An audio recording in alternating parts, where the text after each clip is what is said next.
Right, having had a pee break, a cup of tea, something along those things that the British love to do, yes. I'm back for the second part where I was talking about the C major pentatonic and the A minor pentatonic. Okay, now first of all, I remember right at the beginning of the lesson I said something about, if you're told that this is, your house or your room, then you tend to pretty much stay in there. You don't really like going out because this is my little comfort zone. This is my little castle and keep, and the outside world. Well, so a good way of trying to get out of that, especially when playing with pentatonics, because must play pentatonic shape 1. You want to go out of that? No, it's lovely. I feel comfortable here. That's kind of bullshit. A lot of guitarists need to kind of get off their asses a little bit, me included with regards to practice. It took me ages to kind of do some of this stuff that I'm about to preach. Practice what you preach. Well, I'm kind of practicing it, so I can now preach. Anyway, moving between shapes. Now, as much as you've got a shape, shape 1 was there at the 5th fret. 5 8 5 7 5 7 5 7 5 8 5 8. A lot of people get very, very boxed in, just used to kind of using that.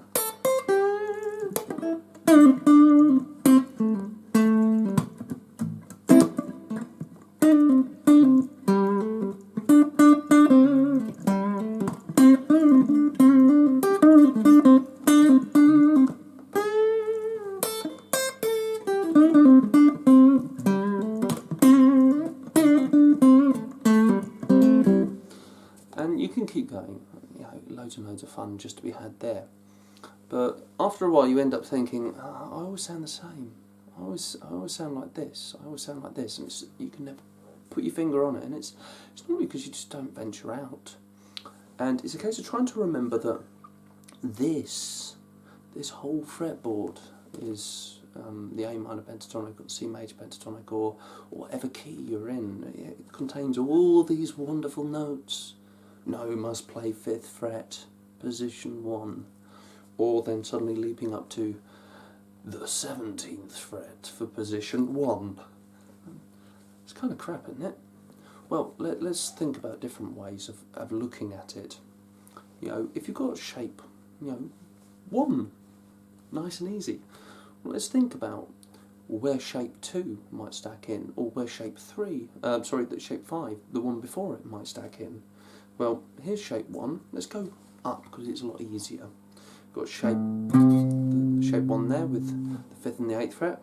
Well, if we think about shape 2, it's 8th fret and 10th fret. Hold on, that's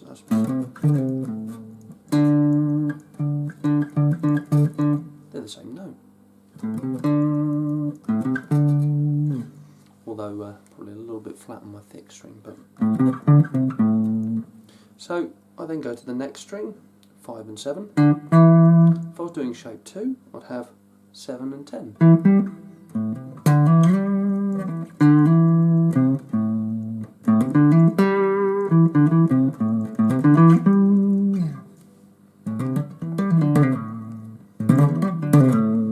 So we've got that 5, 8, 10, 5, 7, 10.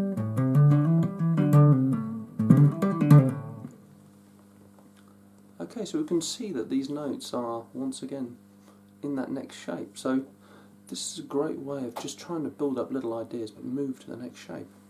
It tends to be a little bit more productive on the thinner strings, but it doesn't mean that it's not relevant on the thicker strings. So we'll go to the next set of strings. Let's think about this 4th string with 5 and 7. Well, if I go and add the second shape on top, got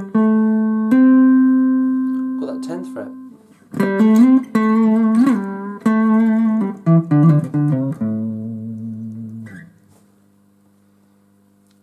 How easy was that?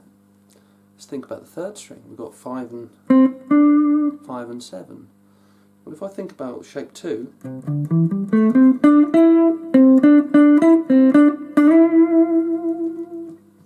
okay, this is pretty good.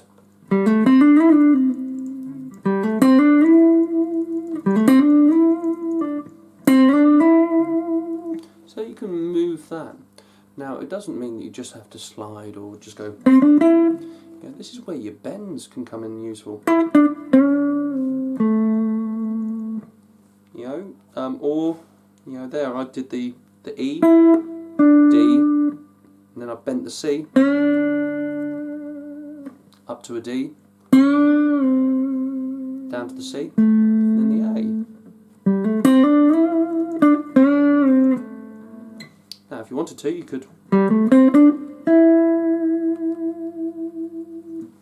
bend that D up to the E. Now, the reason I bring that up is so many people that I come across when they're trying to play blues or, you know, try and start bending, they'll bend notes up to hideous notes that, you know, really don't mix well with what they're trying to do. And it sounds horrible. It just needs a bit more practice or a little bit more attention to detail as to what note you're actually aiming for. And a little bit of knowledge does light our way in this particular instance. So for example there we figured that shape 1, add shape 2 on top of it, we can see a note that we can go for. That high E there on the 9th fret. Let's go to the next string, that second string. We've got E, 8th fret. Add the second shape in. We've got that 8th and 10th. So 5 and 8.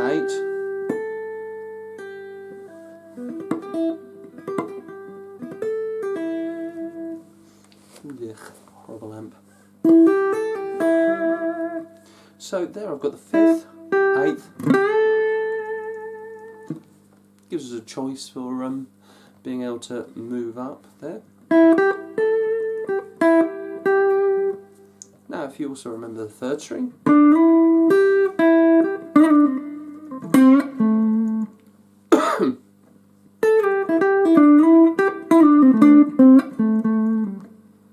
Suddenly I'm able to build up ideas, and that's quite interesting, especially when we start going to the 1st string. We then have a choice on these 3 thin strings of lots of different soloing options around shape 1, and you start to see how a lot of that particular playing style that most people build up with shape 1 has evolved.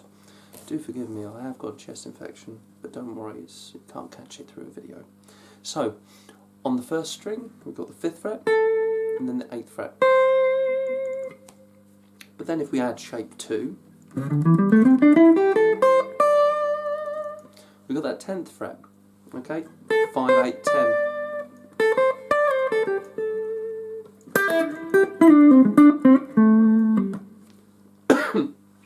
Okay, so suddenly there's a lot of fun there to be had.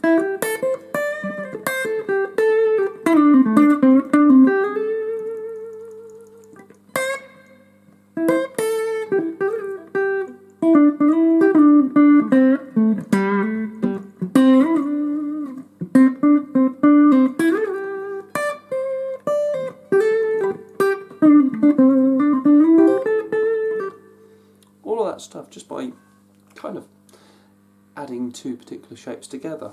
Now remember, you can do this with a variety of different shapes further on, you know, be it the 2nd shape and the 3rd shape, or the 3rd shape, the 4th shape, 4th shape and 5th shape.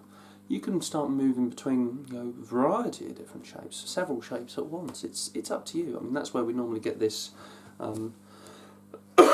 famous version that most people tend to know, something like the open thick string, 3rd, 5th, next string, 3rd, 5th, and then up to the 7th, then onto the 4th string where we get the 5th and 7th, then on the 3rd string for the 5th, 7th, and then the 9th, then on the 2nd string and the 1st string for 8 and 10, and then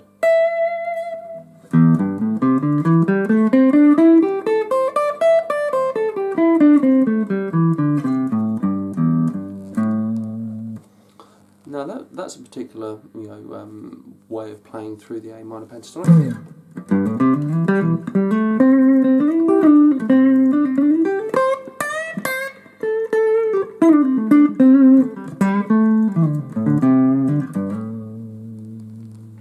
So many people have played that particular version, and you'll see that it goes from that fourth shape, fifth shape,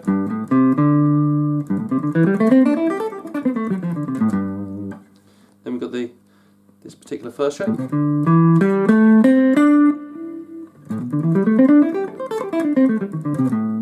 then the second shape for this, then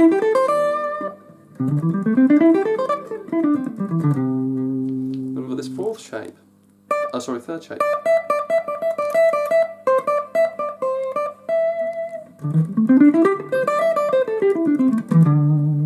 So it's actually gone through every flipping shape there is. So something like that is also quite useful to learn, or coming up with your other variants. There's another one that's pretty much the same, it starts on the 8th fret on the thick string.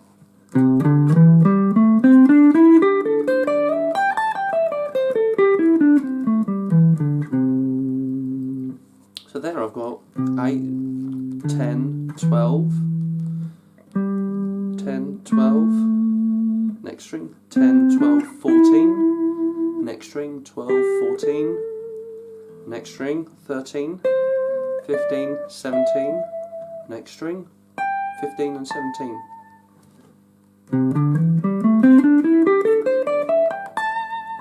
Starting on that second shape.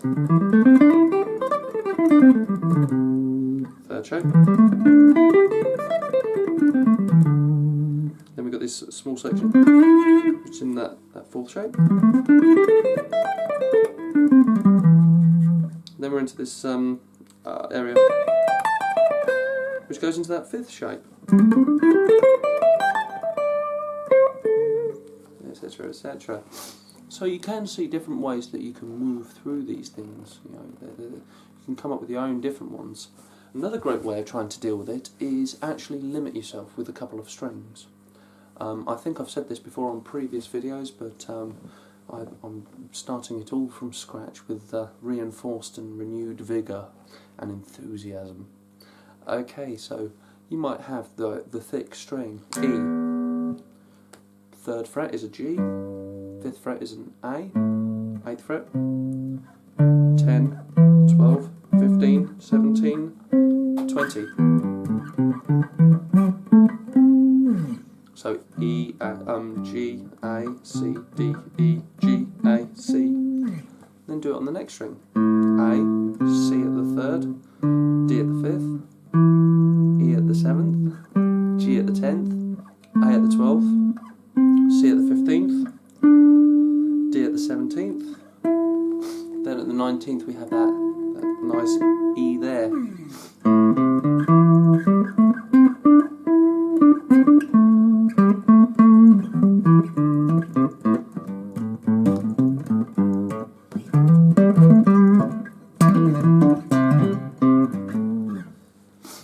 Now we go to the 4th string, open, D, 2nd fret, the E, G at the 5th, A at the 7th, C at the 10th, D at the 12th, E at the 14th, up at the 17th we've got G, then at the 19th an A.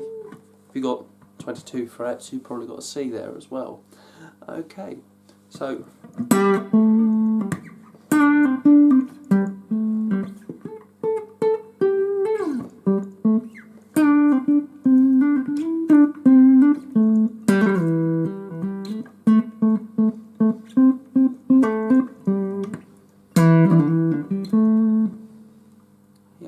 just on one string you can still have so much fun. So we go to the 3rd string, we've got G, 2nd fret A, 5th fret C, 7th fret D, 9th fret E. Okay, then to the 12th fret, we've got our G, 14th fret A, then to the 17th fret we've got a C, then up to the 19th fret we've got a D, and then up at the 21st we've got an E.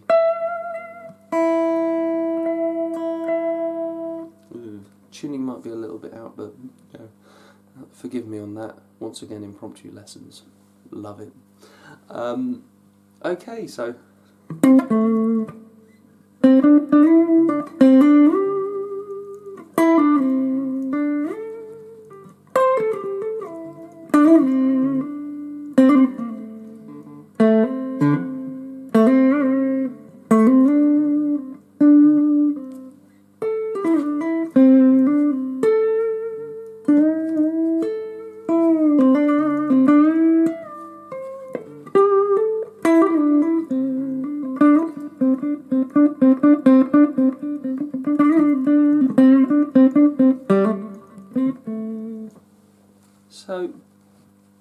can, once again, keep saying it, one string.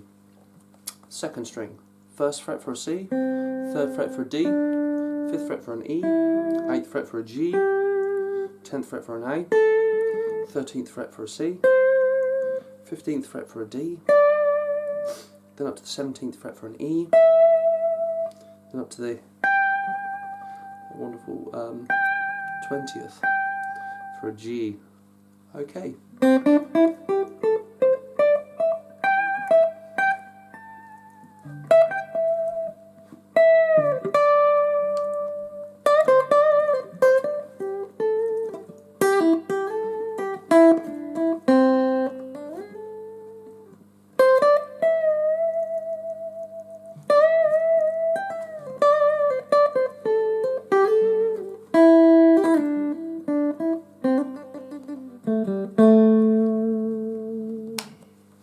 Then we've got our thin string, which, guess what, is exactly the same as the thick string, so who figures that you need to practice that one? Well, as I said, open, 3rd, 5th, 8th, 10th, 12th, up to that 15th, 17th, and the 20th. Same notes as on the thick string, just higher, okay? So that's actually a different way of kind of going about that. You know, so for this, for the end of this particular lesson, we'll just keep it there. Safe journeys.